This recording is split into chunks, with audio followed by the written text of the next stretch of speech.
pachichewa pali mwambi. Amati chisamakomere galu kugunda mbuzi. Mbuzi ikabwezera imakuwa kwambiri, amakuwa galu kukuwa ka.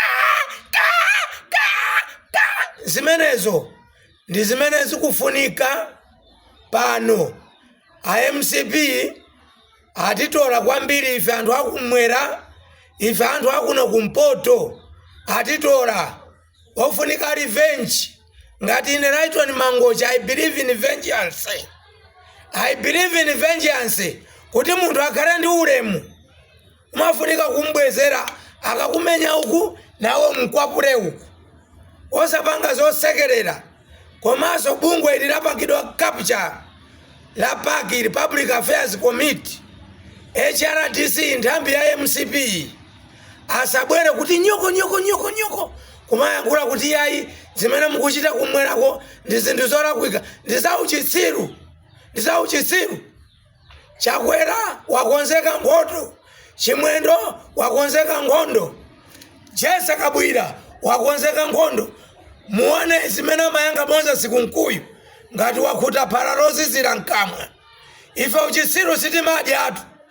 Ngati ine sindidya uchitsiru zandikuyitsa ine ngati activist kunena kuti kwa nthawi ya nambala 5 anthu akumenyedwa ku Central Region koma Chakwera osayankhula. Ifeso zikwanje ngati izi tili nazo. Pamaso pa polisi kumapanga izi koma apolisi ali chete aku Central Region, apolisi ali chete ndiye kumwera konakonso ngati atenga zikwanje musawagwire. First mugwire anthu aku Central Region, anthu aku Nchesi, aku Abiwi, kwa Nsundwe, mukawore wose aja apezeke mundende. A Inspector General polisi imachedwa Malawi Police Service, si chedwa Malawi MCP ai, si chedwa MCP Police Service ai. Ndiye president watunthu anthu akufa ndi njala, anthu mankhwala mzipatala mulibe Chakwera. Ali bize kugula zima billboard kuyika njira monse umu, ndipo wati kwana Chakwera bwanji. Zima billboard ife tije zima billboard zimaononga drama sankhani misongo yathu ndi zinthu zopanda pake za uchitsiru.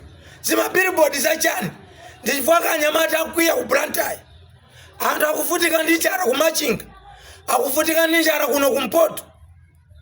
NRB Meki ngati simubwerezaso kulemba zisankho izi, ndikupempha ino opposition party mupange boycott chisankho ichi. Palibe chimene mupindulepo. A George Chaponda, Enoch Chihana, Akabambe, Adaliso Kabambe, Fredo Kiss, Felix Njawara, George Namaromba, Ashadriki Namaromba, mukare serious please. Ife tililade pachimeneta munga tuuze tanena kuti njira yabwino tisiya kukwama misongo. Tiwane mbuzi zimene zagaro amenewa kumene azitenge ndalama. Komanso apa ndichenjeze ena mukumapesedwa ndalama kuti muzipangisa mademo, ndalama zochoka ku MCP ndikumayuza anyamata ngati Joseph Pesh, Comrade Joseph Pesh, pepa pa zimene zachitika iwe ndi anamiwa. Kuna kuti namiwa akusiya anthu pa mademo akubisara ndikumana kuti amaopa kumuchita abduct ya mtundu wanji. Magemu amene mukusewera ma activist ena tikwadziwa mukulandiranso ndalama ku MCP kupanga target anthu ena amene ali cabinet ya Chakwera. Anthu oyipa kwambiri mwangotilisa anthu matiye gasi mtauni modzulo ukumutajira atu ndalama kumene amakupatsani amene wankulu mimba uja. Samarisani inu ma activist kulilongwe uku musamati pange chipamaso.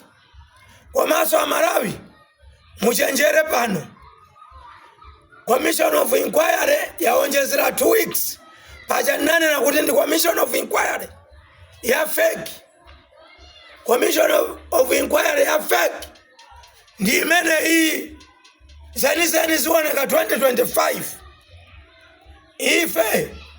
Ife sitikuopa aliyese zikweli asilikali alipo mutiteteze, apolisi alepera